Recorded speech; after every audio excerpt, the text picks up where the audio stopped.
Hello mga ka-people!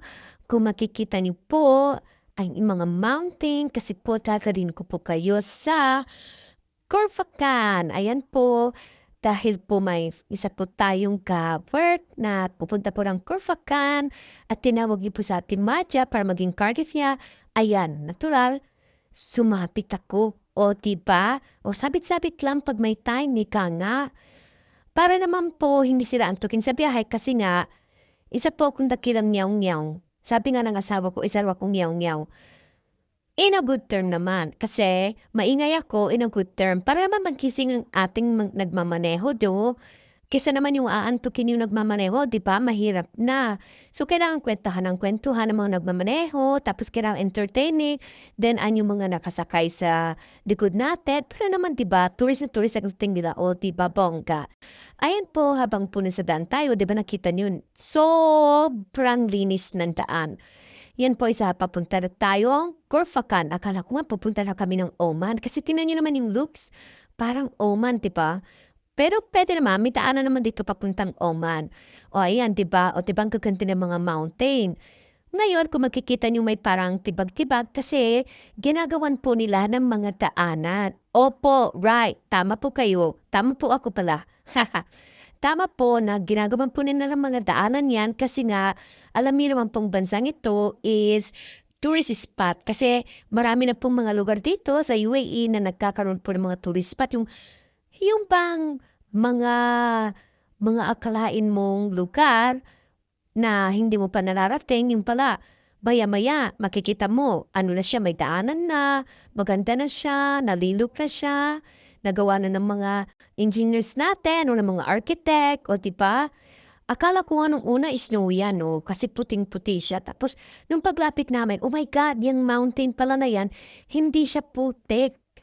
Talaga pala siyang, solid, solid mga ka-people, solid po talaga na mga bato.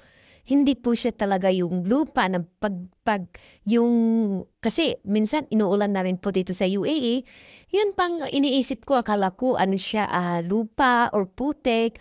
So mabilis tayong mabilis siyang guguho. Yun pala paglapit na paglapit namin, ayan nakita namin solid pala siya na bato. So napaisip ako guys na parang dito na rin kumukuha siguro ng grava. Puwede mang gawing graba yung hinahalo sa semento, 'di ba? O ayan, kasi 'di ba napakayaman ng bansang ito sa grava kung tutuusin 'no? Para naman sabi ko nga, na lang kaya kami 'no, magtibag-darat din kami dito padala sa Pilipinas para hindi na bumili, 'di ba? Tapos yun, nakita namin yung siyudad, o 'di ba sa ginawang siyudad. Marami mountain siya tapos sa gitna niya siyudad, 'di ba? First na siyudad yung aming nakita. And then habang nagkukuwentuhan kami ng friend ko, ayan, ayan po yung makikita niyo na naman marami na pong puti-puti, puto-puto. Ano ba yan? Nabubulol ako kasi nga medyo barado pang aking mga guys. Ayan, tapos sabi ko, minsan na-imagine ko, paano nilang kung gabi, imagine mo gabing-gabi, tapos namamaneho ka mag-isa, oh my God, hindi kaya maraming dito, yung mga monster or ano ba yun, yung tinatawag ng mga kaluluwang naliligaw. Oh my God, hindi ko maisip. Kaya yun pala, itong si Ate Manja, naisip na niya na mamaya, pag medyo ginabi kami, hindi kami dadaan dito kasi nakakaloka. Ako baka ma-anxiety na naman ako. Charot! Baka ma-anxiety ako sa daanan kasi Diyos ko po na parang nakakatakot kasi ang taas-taas na nito. Mataas po kami, nasa taas po kami niyan. Tapos ayan, siyempre, dahan-dahan lang din si Ate Maha. Although na nasa siyudad kami pero mataas pa rin po 'yan kasi marami pong bundok. Kaya yung dinadaanan po namin bundok pa rin po 'yan. Can you imagine ginawa nila ng daan talaga yung talagang bundok, 'di ba? May matadaanan pa po tayo mamaya, makikita niyo kasi mahaba-haba po 'tong video kaya tapusin niyo po. Tapusin niyo mga ka-people, o 'di ba? Namimilit na ayan. Yung kanina po dinaanan po natin yung ganyan po, yung parang ganyan. Pero ito sa side na po 'yan kasi hindi ko na ma-video sa back. Pero mamaya dadaanan po natin for sure, o 'di ba may bahay pa doon 'no? O 'di ba mountain tapos biglang may bahay. Yan yung may mga farm dito. Nagtayo-tayo na rin sila ng mga bahay yan. Kumbaga parang bahay kubo na lang siguro nila yan 'no? Pero para sa atin, malapalasyo na.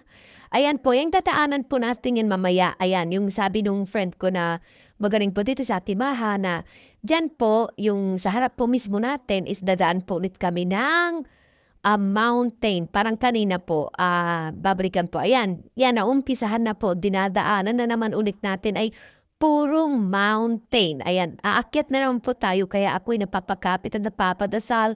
Alam niyo, pinagdadasal ko, hindi takot kung magpasasalamat. Kasi po, mga ka-people, kailangan din po natin magpasalamat kay Lord kasi nga, create niya yung magagandang lugar, yung magagandang bansa, kung saan nabubusog po ang ating mga mata, 'di ba, para sa magagandang tanawin, 'di ba? Minsan kapag yung maganda yung tanawin mo, 'di ba, yung parang yung stress mo, 'di ba, nawawala. Kasi yung feeling mo, ang galing talaga ni Lord.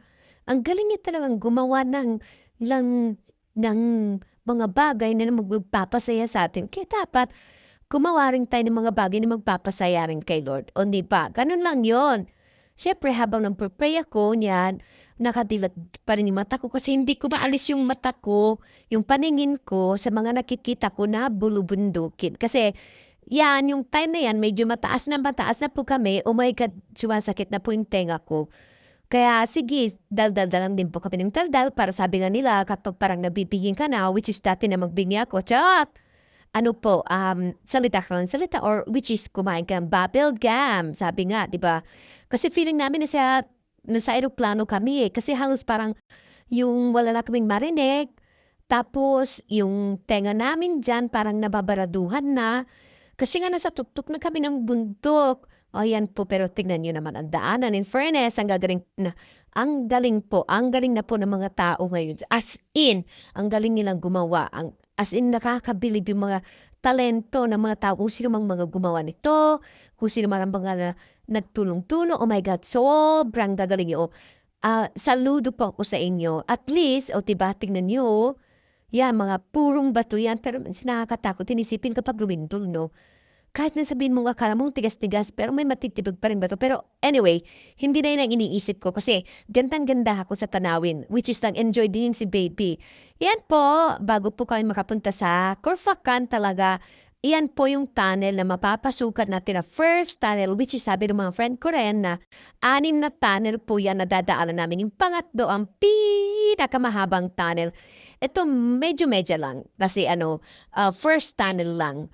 Kaya ayun po, oy, 'di ba doon tayo lalabas, feeling mo parang ang lapit-lapit na pero medyo mahaba-haba pa po 'yan.